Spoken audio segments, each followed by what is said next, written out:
வணக்கம் நண்பர்களே. இன்றைக்கான வீடியோவில் பார்த்தீங்கன்னா நம்ம பயிரை பாதிக்கக்கூடிய சிறிய சிறிய தவறுகள் என்னென்ன, அதை நம்ம செய்யாமல் இருந்தால் பார்த்தீங்கன்னா நம்மளோட பயிர் வளர்ச்சி நல்லா மேம்படுத்தலாம். அது என்னென்னன்றதை இந்த வீடியோவில் நம்ம இன்றைக்கி பார்க்கலாம்.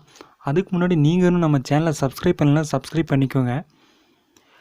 நீங்கள் யாராவது புதுசாக இருந்தீங்கன்னா கண்டிப்பாக நம்ம சேனலை சப்ஸ்கிரைப் பண்ணிக்கோங்க. வாங்க வீடியோக்குள்ளே போகலாம். ஃபஸ்ட்டு ஒரு முக்கியமான விஷயம் என்னென்னு பார்த்தீங்கன்னா, நீங்கள் ஏதாவது ஒரு பயிர், அதாவது எக்ஸாம்பிளுக்கு பார்த்தீங்கன்னா இப்போ கேரட் பயிர் நீங்கள் பயிரிடணும்னு நினைக்கிறீங்கன்னா கண்டிப்பாக பார்த்தீங்கன்னா ஒரு பிளானிங் பண்ணி வச்சுக்கோங்க. கரெக்டாக முடிஞ்சால் நீங்கள் ஒரு டைம் டேபிள் கூட போட்டுக்கலாம். நீங்கள் எப்படி அப்போ தான் பார்த்தீங்கன்னா உங்களால் ப்ராப்பராக பார்த்தீங்கன்னா மேனேஜ் பண்ண முடியும். நீங்கள் அந்த கரெக்டான ஒரு பிளானிங் இல்லைன்னா உங்களால் பார்த்தீங்கன்னா எந்தெந்த டைமில் எந்தெந்த மருந்துகள், அப்புறம் என்ன எருவு, அதெல்லாம் உங்களுக்கு கரெக்டாக பண்ணணும்னு பார்த்தீங்கன்னா உங்கள் பயிர் ப்ராப்பராக இருக்காது. இதனால் என்ன ஆகுதுன்னு பார்த்தீங்கன்னா உங்கள் பிளான்ட்டோடைய ஈல்டு, அப்புறம் உங்களுடைய பிளான்ட்டோட குவாலிட்டி எல்லாமே பார்த்தீங்கன்னா இதனால் ரொம்ப பாதிக்கப்படும். இதனால் பார்த்தீங்கன்னா உங்களுக்கு பெரிய இழப்பு ஏற்படும். ஸோ எது பண்ணாலும் கொஞ்சம் நீங்கள் பிளானிங்கை பண்ணிக்கோங்க. ரெண்டாவது பார்த்தீங்கன்னா நிறைய பேருக்கு இருக்கிற குழப்பங்கள், டவுட்ஸ் பார்த்தீங்கன்னா மருந்துகள் தான். எந்த மருந்து பார்த்தீங்கன்னா எந்த டைமில் பயன்படுத்தணும்னு தெரியாது. ஸோ நிறைய மருந்துகள் தெரியாதவங்க யாருமே இருக்க மாட்டீங்க. எல்லாத்துக்கும் எல்லாமே உங்களுக்கு மருந்துகள் எல்லாம் தெரியுது. நான் இந்த நிறைய பார்த்தீங்கன்னா நிறைய வீடியோஸ் பார்த்தீங்கன்னா மருந்துகள் பற்றி போட்டுட்ருக்கேன். ஸோ அதை பார்த்தீங்கன்னா அந்த மருந்துகள் பார்த்தீங்கன்னா மேக்ஸிமம் பார்த்தீங்கன்னா ஒரு பாதி பேருக்கு தெரியும், பாதி பேருக்கு தெரியாது. ஒரு 50% மக்களுக்கு தெரியாது. நம்ம சேனல் பார்த்தீங்கன்னா நீங்கள் எல்லா மருந்துகளையும் யூஸ் பண்ணி பாருங்கள். எது நல்ல ரிசல்ட் வருதோ அதை நம்ம போகலாம். நம்ம எந்த மருந்துமே ஃபஸ்ட்டுன்னு சொல்ல முடியாது, இதுதான் பெஸ்ட்டுன்னு சொல்ல முடியாது. ஸோ அதனால் நீங்கள் எல்லா மருந்தும் பார்த்தீங்கன்னா கண்டிப்பாக ட்ரை பண்ணணும். ட்ரை பண்ணால் மட்டும்தான் உங்களால் எந்த மருந்து பெஸ்ட்டான மருந்துன்றதை நீங்களே தேர்ந்தெடுக்க முடியும். அதனால் பார்த்தீங்கன்னா நீங்கள் இன்னமும் நல்ல பிராண்டடான மருந்தில் பார்த்தீங்கன்னா எல்லாமே பயன்படுத்துங்க. எது உங்களுக்கு பெஸ்ட் ரிசல்ட் கொடுக்குதோ அதை நீங்கள் யூஸ் பண்ணுங்கள். அதுதான் சிம்பிளான ஒரு இது. இப்போது ஒரு ஃபங்கிசைடில் 5 ஃபங்கிசைடு இருக்குதுன்னா பெஸ்ட்டான, அதில் நீங்கள் 5 பார்த்தீங்கன்னா ஒவ்வொரு டைமும் பயன்படுத்துங்க. இப்போ ஒரு ஒரு ஃபங்கிசைடு யூஸ் பண்ணுறீங்கன்னா அது முடிஞ்சதுக்கப்புறம் நீங்கள் அதுக்கு இன்வெஸ்ட் பண்ணுற இந்த மணியை வச்சு நீங்கள் வேறு ஒரு புதுசாக அதே கெமிக்கல் இருக்கிற ஒரு மருந்தை நீங்கள் வாங்கி பார்த்து யூஸ் பண்ணால் எது பெஸ்ட்டாக இருக்குதோ அதை நீங்கள் யூஸ் பண்ணலாம். அப்புறம் பார்த்தீங்கன்னா மருந்து எந்தெந்த டைமில் கொடுக்கணும் எல்லாமே நிறைய டீட்டெயில்ஸ் மருந்து பற்றி இருக்கும். மருந்து நம்ம எதுக்காக மெயின் யூஸ் பண்ணுறோன்னா நோய்களுக்காக தான் யூஸ் பண்ணுறோம். இப்போ நம்ம ஒரு மருந்தை பயன்படுத்துறதுக்கு பார்த்தீங்கன்னா 3 காலநிலைகள் இருக்குது. அது என்னென்னு பார்த்தீங்கன்னா உங்களுக்கு ஒரு பயிரில் ஒரு நோய் வருதுன்னா பார்த்தீங்கன்னா அதை நோய் வர்றதுக்கு முன்னாடி பார்த்தீங்கன்னா இப்போ நீங்கள் இப்போ தான் விதைச்சிருக்கீங்க, போட்டிருக்கீங்க, எந்த ஒரு நோயும் இல்லை, ஆனாலும் நீங்கள் ஒரு மருந்து ஸ்ப்ரே பண்ணுவீங்க. அது பார்த்தீங்கன்னா நோய் வர்றதுக்கு முன்னாடி அதை தடுக்கிறதுக்காக, ப்ரிவெண்ட்டுக்காக நீங்கள் ஒரு பூஞ்சனக்கொல்லியை பயன்படுத்துகிறீங்க. அடுத்தது 2வது பார்த்தீங்கன்னா உங்களுக்கு நோய் அறிகுறிகள் தெரிஞ்சிருச்சு. இப்போ தான் உங்களுக்கு ஏர்லி பிளைட் இந்த மாதிரி ப்ராப்ளம் வந்திருக்குது. அப்போ மருந்து யூஸ் பண்ணுவீங்க.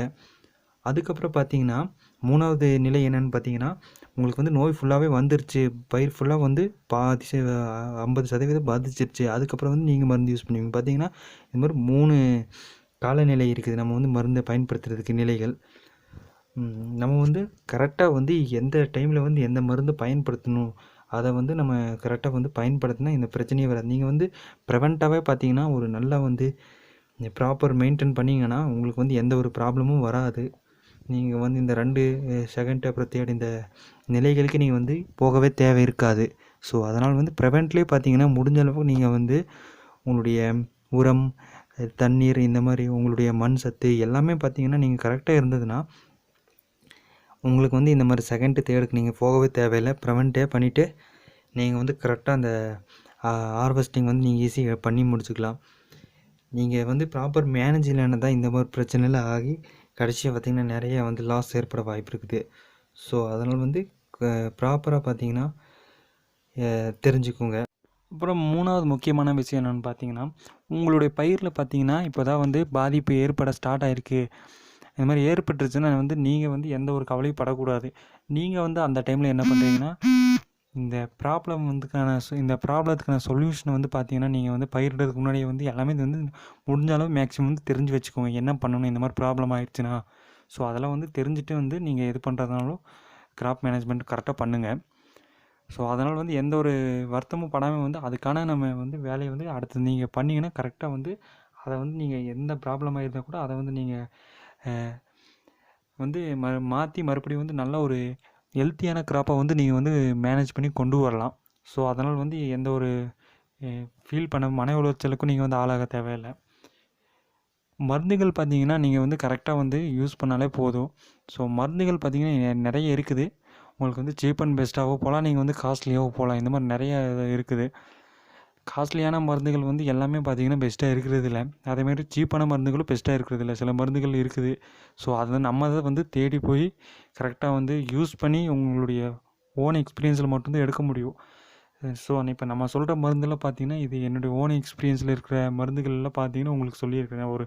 ஓரளவுக்கு பார்த்தீங்கன்னா ஒரு 90 to 100% இந்த அளவில் வந்து நல்ல ஒரு ரிசல்ட் தரக்கூடிய மருந்துகள் பார்த்தீங்கன்னா நம்ம அப்லோட் பண்ணிகிட்ருக்குறோம்.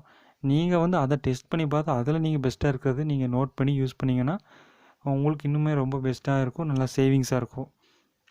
இதில் வந்து சப்ஸ்கிரைபே பண்ணுறதில்ல. ஸோ நீங்கள் பார்க்குற யாராவது கண்டிப்பாக இருந்தீங்கன்னா சப்ஸ்கிரைப் பண்ணிக்கோங்க. பார்த்தீங்கன்னா நம்ம சேனலை வந்து நிறைய பேர் சப்ஸ்கிரைப் பண்ணாமல் பார்த்துட்ருக்கீங்க.